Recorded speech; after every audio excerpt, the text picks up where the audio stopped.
કેમ છો મિત્રો? મજામાં? આપણે 11મું ચેપ્ટર સાંકવો ભણી રહ્યા છીએ. એમાં આપણે ફરી પાછા આગળ વધીએ.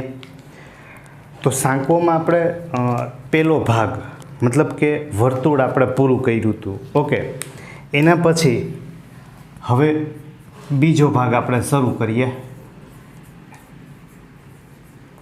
એ છે પરવલય. તો પરવલય છે જેને આપણે ઇંગ્લિશમાં કહેશું પેરાબોલા. ઓકે, તો પરવલય છે એ માત્ર વર્તુળ, પરવલય, ઉપવલય, અતિવલય આ બધા જ છે એ આમ તો બનેલા છે દ્વિશંકુનો સમતલ સાથેનો આડછેદમાંથી જ.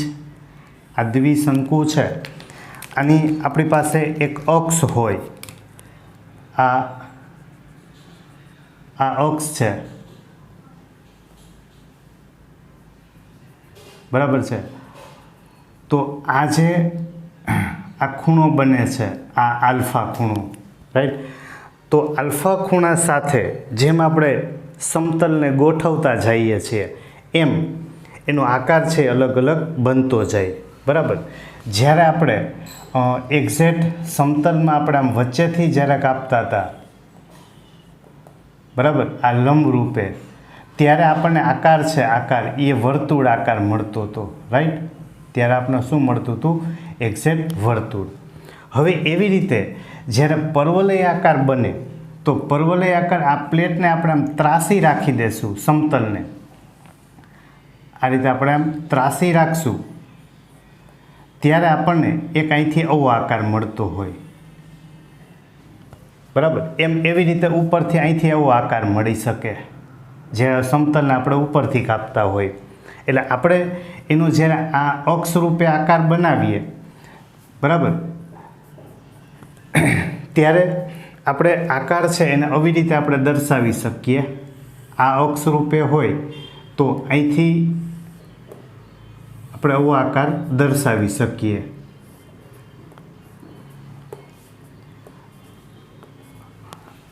ઓકે, આ જે આકાર છે અહીંથી તમે એક્ઝેક્ટ અહીં વચ્ચે રાખો તો અહીંથી આમ સમતલ લંબ રૂપે અહીંથી આમ કાપશે, બરાબર.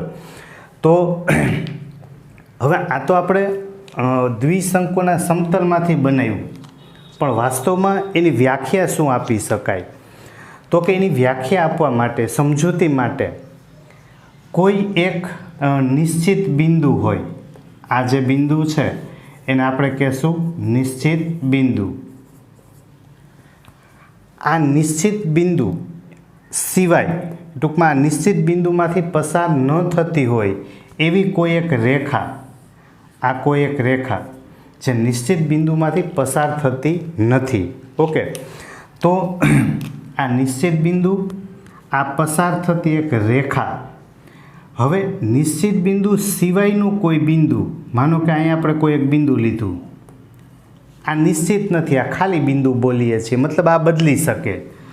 આ બિંદુ નિશ્ચિત નથી. નિશ્ચિત બિંદુથી બિંદુ સુધીનું અંતર અને આ બિંદુથી આ નિશ્ચિત રેખા સુધીનું લંબ અંતર, બરાબર. ધારો કે આ નિશ્ચિત બિંદુને એસ કહો, આને પી કહી દો, આને હું એમ નામ આપી દઉં. તો નિશ્ચિત બિંદુથી બિંદુ સુધીનું અંતર અને બિંદુથી રેખાનું લંબ અંતર, એટલે કે એસથી પીનું અંતર અને પીથી એમનું અંતર, આ બે અંતરનો ભાગાકાર છે, ભાગાકાર, એને કહેવાય ઉત્કેન્દ્રતા, જેને ઇંગ્લિશમાં ઇસેન્ટ્રિસિટી કહેવાય. એટલે એને ઈ વડે દર્શાવાય, ઇસેન્ટ્રિસિટી. તો એસથી પીનું અંતર, પીથી એમનું અંતર, આ બંનેનો ભાગાકાર એને કહેવાય ઉત્કેન્દ્રતા, ઈ. જ્યારે આ બેનો ભાગાકાર એસપીના છેદમાં પીએમ બરાબર ઈ એક થતો હોય, મતલબ કે આ બે અંતર સમાન થાય ત્યારે પરવલય બને. ત્યારે કયો આકાર બને? પરવલય. હવે તમે પી બિંદુ છે એ તમે કોઈ પણ જગ્યાએ લ્યો, આ પી બિંદુ છે એ તમારે કોઈ પણ જગ્યાએ લેવાની છૂટ આમ, બરાબર. પણ શરત એટલે કે એસથી તમે ધારો કે પી બિંદુ અહીંયા લીધું છે, ઓકે, એસથી પીનું અંતર ને પીથી એમનું લંબ અંતર આ બે સમાન હોવા જોઈએ. માનો કે અહીંયા P1 કયો, અહીંયા P2 કયો, ધારો કે તમે અહીંયા P3 બિંદુ લ્યો, ત્યાંથી લંબ અંતર લ્યો, બરાબર. તો બધા જ લંબ અંતર તમે કોઈ પણ જગ્યાએથી લ્યો, કોઈ પણ, બરાબર. આ તમે એસથી કોઈ પણ જગ્યાએથી અંતર લ્યો, બરાબર, P1 P2 P3 P4 P5, તો આ બધા જ લંબ અંતર છે એસથી P2નું અંતર ને P2થી આ M1 હોય, આ M2 હોય, આ M3 હોય, M4 હોય. તો આ બધા જ લંબ અંતરો જ્યારે સમાન થાય ત્યારે કયો આકાર બને? પરવલય. જ્યારે આ બેનો ભાગાકાર એસપીના છેદમાં PM એટલે કે E એક કરતાં નાનું થાય, ભાગાકાર એક કરતાં નાનો થાય ત્યારે ઉપવલય બને. અને જ્યારે ભાગાકાર છે એ એક કરતાં વધી જશે ત્યારે અતિવલય બનશે. ઓકે, તો પહેલાં આપણે એ ધ્યાન રાખશું કે ઉત્કેન્દ્રતા એટલે નિશ્ચિત બિંદુથી બિંદુ સુધીનું અંતર અને એ બિંદુથી રેખાનું લંબ અંતર, આ બંનેનો ભાગાકાર એને કહેવાય ઉત્કેન્દ્રતા. ઉત્કેન્દ્રતા એટલે E. તો આવો જે આકાર બનતો જશે, આવો આકાર, તો એ આકાર આવો દેખાય, જેને આપણે શું કહીએ છીએ? પરવલય. રેડી? તો હવે એ પરવલય છે એમાં જે આપણે નિશ્ચિત બિંદુ લીધું છે, આ નિશ્ચિત બિંદુ S, એ જે નિશ્ચિત બિંદુ છે એને કહેવાય નાભી. નિશ્ચિત બિંદુ એને કહેવાય નાભી. પછી અહીંયા જે આપણે એક નિશ્ચિત રેખા લીધી હતી, આ નિશ્ચિત રેખા, એ નિશ્ચિત રેખાને કહેવાય નિયામિકા, બરાબર. ડાયરેક્ટ્રિક્સ કહેવાય. આ નાભી મતલબ ફોકસ, આ નિયામિકા, બરાબર. આ અહીંયા ધારો કે આપણે O નામ આપી દઈએ 0 0, તો એને પરવલયનું શીર્ષ કહેવાય. આને પરવલયનું શું કહેશું આપણે? શીર્ષ, બરાબર છે. હવે જેમ આ સાઈડ આપણને આ બાજુ જેમ પરવલય મળે એમ ઉપર મળી શકે, બરાબર. તો પરવલય આપણે જ્યારે દોરવા જાશું ત્યારે આપણે એટલી ખબર પડી ગઈ કે નાભી હોય, શીર્ષ હોય, નિયામિકા હોય અને આની ઉપર કોઈ એક બિંદુ હોય. પરવલયની ઉપર માની લો કે આપણે કોઈ એક અહીંયા બિંદુ લઈ લઈએ P, બરાબર. હવે આપણે એની વાત કરીએ. પહેલાં આ જોઈ લીધું આપણે.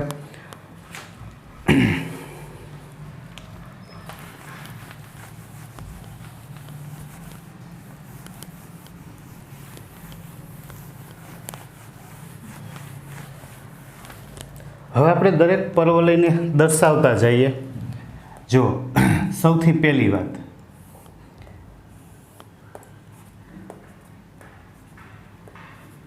આ પરવલય છે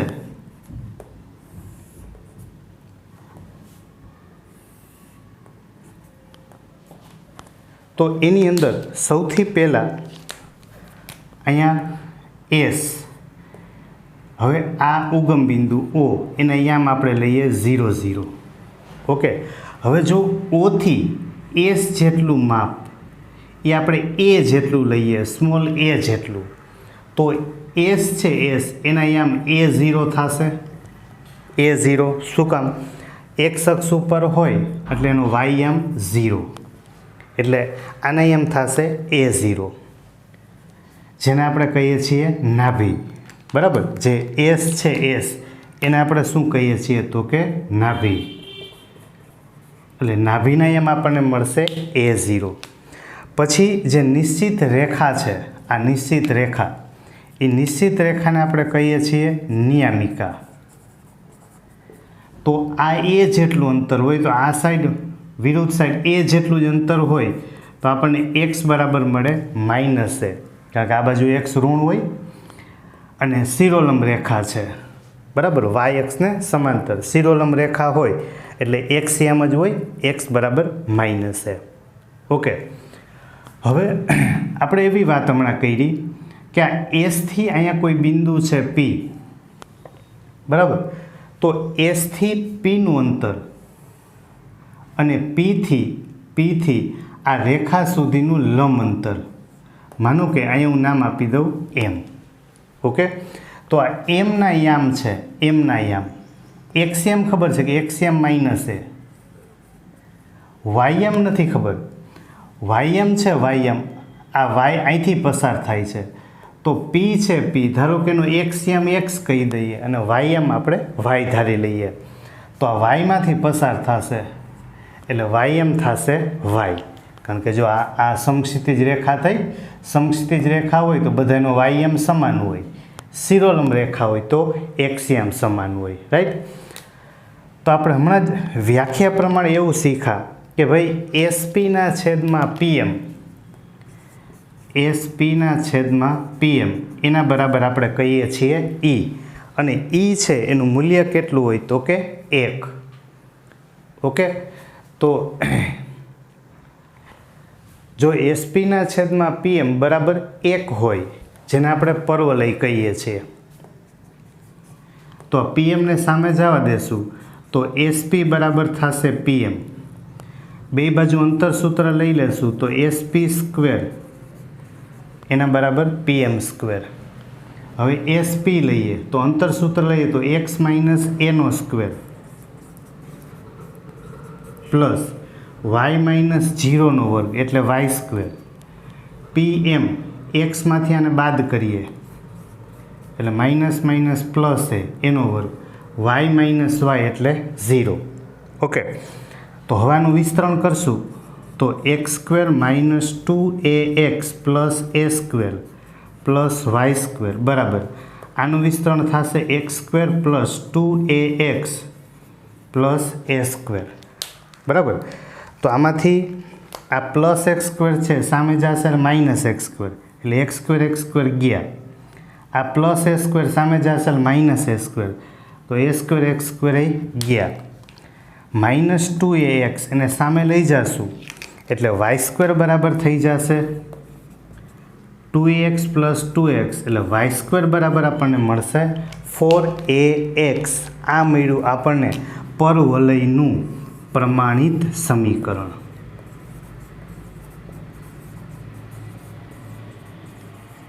ઓકે, તો પરવલય છે એનું પ્રમાણિત સમીકરણ આપણે મળી ગયું વાય સ્ક્વેર બરાબર 4ax. Y square is equal 4ax.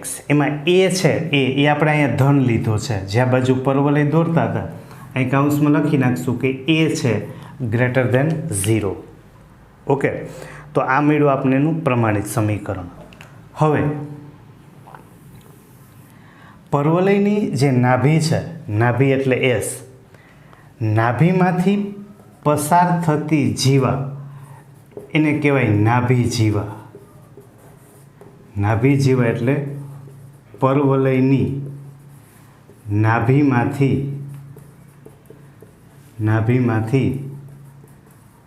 પસાર થતી જીવા. ઓકે, જીવા મતલબ તો કે એના બંને છેડા છે, બંને છેડા એ પરવલય ઉપર આપેલા હોવા જોઈએ. ઉપર પી બિંદુ હોય, ધારો કે અહીં ક્યુ બિંદુ હોય તો બેયને જોડતી જીવા. હવે જો એ જીવા છે, માની લો કે આમાંથી પસાર થાય છે, આમ બરાબર, એ જીવા એ એક અક્ષને લંબ રૂપે હોય, જીવા તો છે પણ એક અક્ષને લંબ રૂપે હોય તો એને કહેવાય નાભિલંબ. નાભિલંબ મતલબ જે જીવા પરવલયના અક્ષને લંબ રૂપે હોય એને શું કહેવાય તો કે નાભિલંબ. હવે નાભિલંબ છે એ અક્ષને લંબ છે આમ, એટલે એ વાય અક્ષને સમાંતર જ થયું, મતલબ એ પણ સમક્ષિતિજ શિરોલંબ રેખા જ થઈ. એટલે શિરોલંબ રેખા હોય તો એક્સિયમ તો એ જ છે. જો બધાનું અહીંયા ધારો કે હું અહીં અલગ દોરું, આમ આ અક્ષ છે, અહીંયા ધારો કે આ બિંદુ છે, માનો કે અહીંયા હું કંઈક નામ આપી દઉં, ધારી લો કે અહીંયા એલ નામ આપી દઉં, આ એલ ડેશ, આ નાભિલંબ છે, આ નાભિલંબ છે. ઓકે, તો આનો એક્સિયમ છે, એક્સિયમ એ તો એ જ થવાનું. આનો એક્સિયમ શું થવાનું? એ. આ એલ ડેશ અહીંયા નામ આપી દઉં એલ. ઓકે, હવે વાત રહી વાયયામની. તો કે એ બિંદુ છે, એ બિંદુ એ તો પર્વલય ઉપર છે. જો પર્વલય ઉપર હોય તો પર્વલયના સમીકરણનું સમાધાન કરે. તો હવે પર્વલયનું સમીકરણ આપણી પાસે છે y² બરાબર 4ax. બરાબર. હવે જો હું x બરાબર a મૂકી દઈશ, x બરાબર a, તો આ આપણને મળશે y² બરાબર a ઇન્ટુ a, y² બરાબર 4ax. તો y બરાબર થશે પ્લસ ઓર માઇનસ 2a. તો અહીંયા x બરાબર 2a, y બરાબર 2a, અહીંયા મળશે આપણને માઇનસ 2a. એટલે કે આપણને નાભિલંબના અંત્ય બિંદુઓ મળી ગયા. નાભિલંબના અંત્ય બિંદુઓ એક્સિયમ a, વાયયામ થશે plus or minus 2a. Okay, હવે આ નાભિલંબ છે એલ અને એલ ડેશ, એના યામ મળી ગયા. હવે આપણે એની વચ્ચેનું અંતર જોઈ છે. નાભિલંબની લંબાઈ એટલે કે એલ એલ ડેશ. તો લંબાઈ જોઈએ છે તો અંતર સૂત્ર લઈ લઈએ. અહીંયા એલ છે એલ, તો એલના યામ છે a અને 2a, આના યામ છે a અને માઇનસ 2a. બરાબર. હવે અંતર સૂત્ર લેશું. a માઇનસ a એટલે 0, 2a એમાંથી આને બાદ કરશું એટલે minus minus plus 2a, 2a plus 2a એટલે 4a થયું. એનો વર્ગ કરશું અથવા તો બે બાજુથી સીધા વર્ગમૂળ ઉડાડી દો તો આ આપણને શું મળશે? 4a. એ છે આપણે માનાંકમાં લખશું કારણ કે અંતર છે એ હંમેશા ધન હોય. તો નાભિલંબની લંબાઈ આપણને શું મળશે? 4 માનાંકમાં a. આ એલ પર્વલય ઉપરનું બિંદુ, p અહીંયા છે, જોજો p અહીંયા છે, એલ અહીંયા છે, આ નાભિલંબ છે. ઓકે, તો આપણને મળી ગયું નાભિલંબની લંબાઈ. હવે અહીંયા જે આપણી પાસે સમીકરણ છે y² બરાબર 4ax, હવે એમાં એ આપણે આ સાઈડ ધન લીધો છે. બરાબર. હવે જો હું બીજી સાઈડ દોરું બીજા પ્રકારમાં, તો હું પર્વલય આવી રીતે દોરું કે જેમાં આપણે એ છે ને એને ઋણ લઈ લઈએ તો પર્વલય આ બાજુ ખુલશે, અહીંયા નિયમિકા આવી જશે. બરાબર. હવે એ છે ને એ પોતે જ ઋણ છે, સમીકરણ નથી બદલાવાનું. એ ઋણ લઈ લ્યો એટલે એક્સ ઋણ થયું, માઇનસ નિશાની. એ ઋણ થાય એટલે ડાબી બાજુ. તો અહીંયા આપણને નાભી મળશે એસ a0. જો એ ઋણ છે એટલે માનો કે એ બરાબર -2 હોય તો અહીં -2 0 થયા. ઓકે, ધ્યાન રાખજો યામ બદલાવાનું નથી. આ એક્સ બરાબર અહીંયા આપણે શું લખશું? માઇનસ એ. આપણે એમ થાય કે અહીંયા માઇનસ શું કામ લખ્યું? કારણ કે યાદ કરો એ ઋણ છે, એ ઋણ આગળ માઇનસ એટલે ઓટોમેટિક માઇનસ માઇનસ પ્લસ થઈ ગયા. તો આ બાજુ તો એક્સ છે એ પ્લસ જ હોવાનું, રાઈટ? બસ, બાકી કોઈ વસ્તુ બદલાવાની નથી, બાકી બધું આમ નામ, માત્ર ખાલી સાઈડ દોરવા માટે બદલાવાની છે.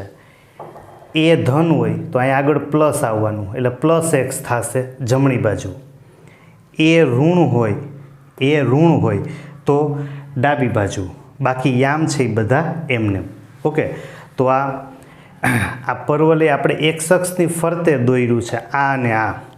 તો એક્સ અક્ષની ફરતે દોર્યું હોય ત્યારે એમ કહેવાય કે પર્વલય છે, પર્વલય એક્સ અક્ષ પ્રત્યે સંમિત છે, એક્સ અક્ષ પ્રત્યે સંમિત છે. સંમિત થવું મતલબ જો એક્સ છે, એક્સ એની બદલે તમે -x મૂકશો ને તો સમીકરણમાં માઇનસ થઈ જશે. ઓકે, પણ જો વાયની બદલે તમે -y મૂકો તો માઇનસ વાયનો વર્ગ એટલે પ્લસ વાય સ્ક્વેર જ થઈ જવાનું છે, કોઈ ફેર પડે નહીં. મતલબ એક્સને કારણે ફેરફાર થાય. તમે એક્સની બદલે માઇનસ એક્સ મૂકો તો સમીકરણ બદલાય. સમીકરણ બદલાય મતલબ જે ચલને કારણે બદલાય છે, એક્સને કારણે બદલાય તો એક્સ અક્ષ પ્રત્યે સંમિત કહેવાય. અને અમે દેખીતું છે કે આ એક્સ અક્ષ છે ને, એક છેડો ઉપર છે, એક છેડો નીચે છે.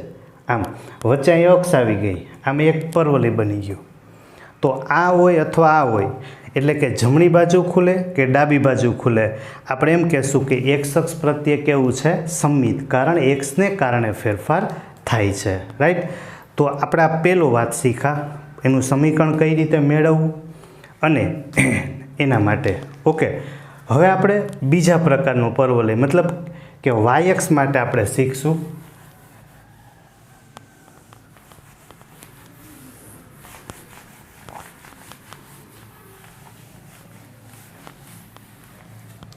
જો હવે આપણે વાય એક્સ પ્રત્યે સંમિત હોય,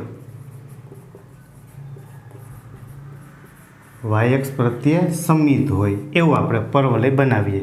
તો એની અંદર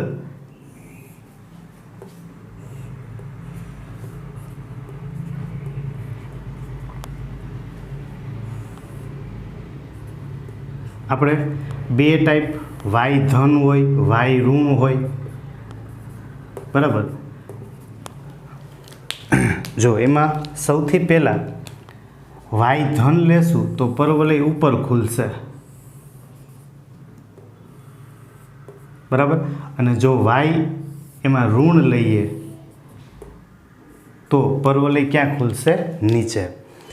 જો પરવલય ઉપર ખુલતો હોય તો આ એની નિયમિકા થાય, મતલબ નિશ્ચિત રેખા. આ નિયમિકા અહીંયા મળશે. આના કરતાં આપણે વિચારી શકીએ કે જે સાઈડ પરવલય છે સામે નિયમિકા હોય.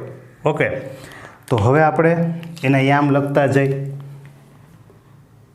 અહીંયા નિશ્ચિત બિંદુ હોય એસ, A0, એ જેટલું અંતર લીધું હતું.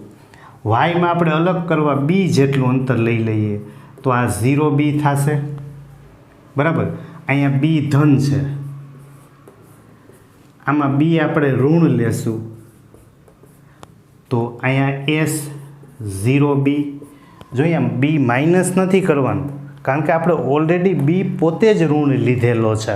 ઓકે, હવે આ સમીકરણ વાય બરાબર માઇનસ બી, અહીંયા થશે વાય બરાબર બી. બરાબર. અહીંયા આપણે આગળ માઇનસ કરવું પડશે કારણ કે તો જ માઇનસ માઇનસ થશે પ્લસ. બરાબર. સેમ આની જેમ હાઈલા જઈએ તો આનું પ્રમાણિત સમીકરણ આપણે લખીએ. પ્રમાણિત સમીકરણ. તો આનું પ્રમાણિત સમીકરણ આમાં જો એક્સ અક્ષ પ્રત્યે સંમિત હતું એટલે એક્સની એક ઘાત હતી, વાયની બે ઘાત આવી. એમાં આમાં બનાવશું તો વાય એક્સ પ્રત્યે સંમિત છે એટલે વાયની એક ઘાત તો એક્સની કેટલી ઘાત? 2. આવું સીધું બનાવી લેવાનું. અહીંયા 4a હતું તો અહીંયા આવશે 4b. બરાબર છે. તો આપણને એનું પ્રમાણિત સમીકરણ મળ્યું x² = 4by. x² = શું મળશે? 4by. બી ધન હોઈ શકે ને બી ઋણ હોઈ શકે. બરાબર. એની અંદર આપણે નિયમિકાનું સમીકરણ લખ્યું છે y બરાબર -b. નિયમિકા શીર્ષ છે, શીર્ષ એ તો 0 0 જ છે. નાભિનયમ તો કે 0b છે. એટલે આપણે ખબર પડી ગઈ જો એક્સિયમ હોય અને વાયમ 0 હોય, વાયમ 0 હોય બરાબર તો એક્સ અક્ષ પ્રત્યે સંમિત. ટૂંકમાં જે યામ હોય એક્સિયમ છે તો એક્સ અક્ષ પ્રત્યે સંમિત, વાયમ છે તો વાય એક્સ પ્રત્યે સંમિત. હવે આની જેમ તમે નાભિલંબ દોરશું આપણે, આ નાભિલંબ તો આનું જો આ વાયમાંથી પાસ થાય છે, પસાર થાય છે તો વાયમ બેયનું બી છે. બરાબર. હવે એક્સિયમ લખશું, એક્સિયમ તો તમે વાય બરાબર અહીંયા બી મૂકો तो 4b², એટલે આ થશે +2b, આ થશે -2b. ઓકે, એટલે નાભિલંબના અંત્ય બિંદુઓ એ આપણને મળશે ±2bb. નાભિલંબના અંત્ય બિંદુ શું મળશે આપણે? ±2bb. આ ym b ફિક્સ છે, xm ±2bb. જો આપણે એની લંબાઈ મેળવીએ, નાભિલંબની લંબાઈ, તો આમાં થતું હતું 4a, તો આના માટે આપણે શું લખશું? 4b. ઓકે, બીજું એક નોંધ પૂરતું ધ્યાન રાખવાનું, જે આપણી ટેક્સ્ટબુક એનસીઆરટીમાં ટેક્સ્ટબુકમાં નથી આપ્યું, પણ વધારેમાં આપણે ZEE માટે ધ્યાન રાખવાનું કે પર્વલય છે, પર્વલય એના પ્રચલ સમીકરણ, પ્રચલ સમીકરણ એટલે શું? તો કે x અને y ચલ છે, બરાબર? એ x અને y ચલ બે અલગ અલગ અસ્તિત્વ બનાવે ત્યારે પોતે એક નવો ચલ ધારે, નવો ચલ બનાવે. x ને y ચલ, એનો પાછો ચલ, તો ચલનો ચલ એને કહેવાય પ્રચલ, બરાબર? ઓના જેવી વાત થઈ કે માની લો કે બે ભાઈઓ ભેગા હોય અને એક સારું એવી બ્રાન્ડેડ શોરૂમ હોય, પછી એ બે ભાઈઓ જ્યારે અલગ થાય ત્યારે નામ તો બે એક જ રાખે છે, બે એક જ રાખે છે, તો બે પોતાના માટે અલગ અલગ શોરૂમ બનાવ્યું, અલગ અલગ ચલ બનાવ્યું. તો x બરાબર at² અને y = 2at. x બરાબર at², y = 2at. આપણે એમ થાય કે આ કેમ બન્યા? તો કે એવી રીતે પ્રચલ બનાવેલા હોય કે જેમાંથી એનું પ્રમાણિત સમીકરણ છે એ બની જવું જોઈએ. વાસ્તવમાં પ્રચલમાંથી જ આ બનાવેલું હોય. તમે આ બે સમીકરણને ઉકેલો, બરાબર? દાખલા તરીકે આપણે શીખવા પૂરતું લખીએ. જો અહીંયા t² છે, હું છે ને બે બાજુ વર્ક કરી નાખું, જોજો. એટલે y² = શું થાય? 4a²t² થશે. હવે y² = 4a², હું t² ની કિંમત મૂકી દઉં તો t² a ના છેદમાં લઈ લઉં. ઓકે, તો આ a કેન્સલ, તો y² = આપણને શું મળ્યું? y² = 4ax, right? તો આ મળી ગયું આપણને એનું પ્રમાણિત સમીકરણ. એટલે એમ કહેવાય કે પ્રચલ સમીકરણમાંથી પ્રચલનો લોપ કરવામાં આવે. લોપ એટલે ટીને આપણે છુપાવવું હતું, મતલબ ટીને આપણે ઉડાડવું હતું, એની કિંમત મૂકી. તો પ્રચલ સમીકરણમાંથી પ્રચલનો જ્યારે લોપ કરવામાં આવે ત્યારે એનું કાર્તેજ્ય સમીકરણ મળે. એટલે પહેલું આપણે મિત્ર આ ધ્યાન રાખશું, એના પ્રચલ સમીકરણ x = at², y = 2at, બરાબર? બીજું આપણે એ ધ્યાન રાખશું કે પર્વલય છે એના અમુક ગુણધર્મ છે. તો ગુણધર્મ છે, ગુણધર્મ તો જેમ at² ને 2at છે, બરાબર? માની લો કે આ પર્વલય ઉપર એક p બિંદુ છે, જોજો હું અહીં અલગ દોરું છું. અહીંયા એક p બિંદુ છે અને અહીંયા q બિંદુ છે. તો p છે, p આ પર્વલય ઉપર બિંદુ, એના પ્રચલ સમીકરણ છે at² અને 2at. q બિંદુ છે એ પર્વલય ઉપર છે, at² 2at. ઓકે, હવે પહેલા માટે હું 1 1 કહી દઉં, બીજા માટે હું 2 2 નામ આપી દઉં. ઓકે, તો પર્વલય એમ કહે છે એનો ગુણધર્મ કે જ્યારે તમે બે અલગ અલગ શિરોબિંદુ લ્યો છો, p અને q, એક t1 માટે એક t2 માટે, બરાબર? ત્યારે t1 અને t2 આ બેનો ગુણાકાર હંમેશા -1 થાય, બરાબર? આ બધા જ ગુણધર્મને સાબિત કરેલા છે, પણ આપણે એને સાબિતી તરીકે લેવાની બદલે ગુણધર્મમાં લઈએ છીએ. કારણ તો કે આપણે સાબિતી ગુણધર્મની નથી પૂછાતી, પણ ગુણધર્મ ખબર હોવો જોઈએ કે t1 t2 = -1. ઓકે, એક આનું આપણે ધ્યાન રાખશું, બરાબર? બીજું અહીંયા આપણી પાસે નાભી છે, બરાબર, આપણી પાસે શું છે અહીંયા નાભી. તો એસથી પીનું અંતર લ્યો, એસથી ક્યુનું અંતર લઈએ આપણે, એસથી પી અને એસથી ક્યુ, બરાબર. તો એ અંતર આપણે મેળવવા જઈએ તો પણ આપણે ગુણધર્મનો ઉપયોગ કરવો પડે. T1 T2 બરાબર શું લેવું પડશે? -1. શું કામે? તો કે T2 બરાબર આપણને મળે -1/T1. T2 બરાબર શું મળશે? -1/T1. હવે T2ની જગ્યાએ આપણે -1/T1 મૂકીએ એટલે ક્યુના યામ છે એ T1ના ફોર્મમાં ફરી જશે, T1ના સ્વરૂપમાં. પછી તમે આ બે વચ્ચેનું અંતર પણ મેળવી શકશો. બે શિરોબિંદુ છે P અને Q, પર્વલય ઉપરના બિંદુ, એનું અંતર પણ આપણે મેળવી શકીએ. ઓકે, તો આ એક આપણે વાત ભેગી ધ્યાન રાખશું. તો આ પર્વલય છે, પર્વલય આપણી પાસે મુખ્યત્વે એક જમણી બાજુ ખુલે, એક ડાબી બાજુ. વાયએક્સ પ્રત્યે સમિત હોય તો ઉપર અથવા તો નીચે. તો આપણે પહેલાં આટલું ધ્યાનમાં રાખીશું.